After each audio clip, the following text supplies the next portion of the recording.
Howdy Pitmasters, in this video I'm going to show you how to cook up some awesome, flavourful, juicy, tender pork ribs using your smoker. Let's get to it.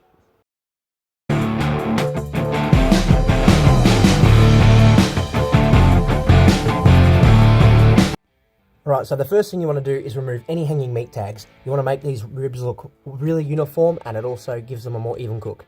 Then you want to grab a sharp knife in here and create an incision to be able to rip this membrane off. Now if you do this correctly, you should be able to rip it off all in one big rip. Now this membrane, or silver skin as it's known, doesn't render down in the cook and gives you poor results. So make sure you always remove the membrane from your racks of ribs. Then you want to rub your ribs up. I'm just using a homemade sweet and spicy pork rub that I've made. And I'm going to make sure I apply it really liberally across both racks of ribs here. Then I'm going to pat it down to dry it in. Then I'm going to flip my ribs over and do the exact same thing. A nice even coat, pat dry them in. These ribs will now be ready to get onto the smoker. For this rib cook, we're aiming for around a smoker temperature of 275 Fahrenheit, which is where we're sitting quite nicely and rolling that very nice thin blue smoke that we're after. So we're going to get these ribs placed here nicely in the middle.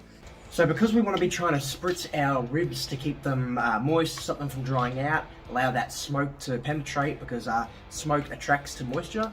So we're doing that every hour. Now you can use apple juice, apple cider vinegar, beer, a combination of both, whatever. I usually use apple juice, but I didn't have any. So for this video I'm using water, and we're going to give it a quick spritz. And just a nice even coat spray across both racks of ribs will do enough to allow them to keep moist, stop them from drying out, and it's just going to give you a much better result.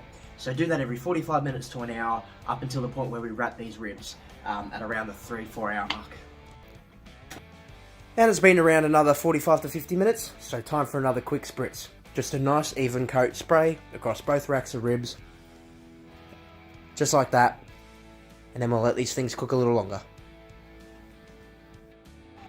So we're about 3 hours into this cook, and these ribs are looking really good. But now to speed up this cook and add some extra flavour in there and allow that heat to really bump up, we're going to wrap these things. And what we're going to do, we're going to wrap them with, we're going to use some brown sugar, we're going to use some maple syrup. Sometimes I use apple juice, but today we're going to go the maple syrup. And we're going to wrap them in there nice and tightly, bow them up, seal them in that tin foil, and get them back on the pit for another hour and a half wrapped in that foil. Okay, so what we're going to do is pour a pretty generous amount of brown sugar on here. Just like that. Nice spread in there. Looking good. Then we're going to pour a whole heap of maple syrup around on top of the ribs and around the outside. That way when we wrap these ribs up, we've created a nice boat full of brown sugar and maple syrup that's going to caramelize and soften.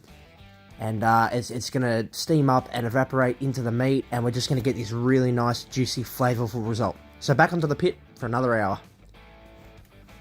So now that we've wrapped them up, we'll just quickly check that they're nice and tight, and we'll let these go in the pit another hour. We'll be back soon to check them.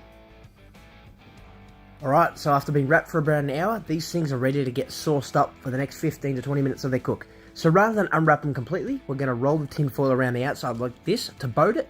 That way all those juices and caramelization from the brown sugar and apple juice we've created stay afloat and just keep the meat nice and tender and moist and keep soaking up that flavour. Now, you can use whatever barbecue sauce you like. I've got a hickory honey sweet bourbon one here, just one that I like, and I'm going to rub it on pretty liberally. Now, of course, you want to use like a brush mop or something a little more useful than this, but this little spatula tool is all I have. So anyway, going to rub up both the ribs real nicely, then get them back on the smoker. So we're going to get these things back on for another 15-20 minutes and allow that sauce to harden and become nice and chewy and caramelized. Not burnt, but just nice and soft and chewy. Let's come back and check them in 15-20 minutes. Now because we're so close to being done, and we've had that sauce on for about 10 minutes, you'll see a nice mahogany colour as that sauce starts to caramelize onto those ribs, meaning they're almost ready to take off, rest and cut and eat. Let's have a look how they're looking. Mahogany colour we're talking about. Reckon another 5 minutes or so, then we're ready to take these things off. Alrighty, look at this. These bad boys are done. They've rested for about 5 minutes. Now we'll slice them up and give them a taste.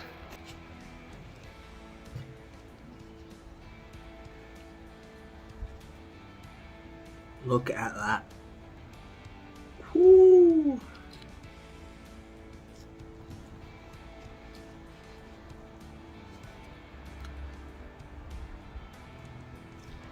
That looks amazing.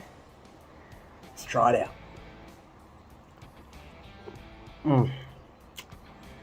Oh my god. That sweet and spicy rub. That blended in with the maple syrup and the brown sugar during the wrap. And then that beautiful sweet hickory sauce at the end. You cannot go wrong.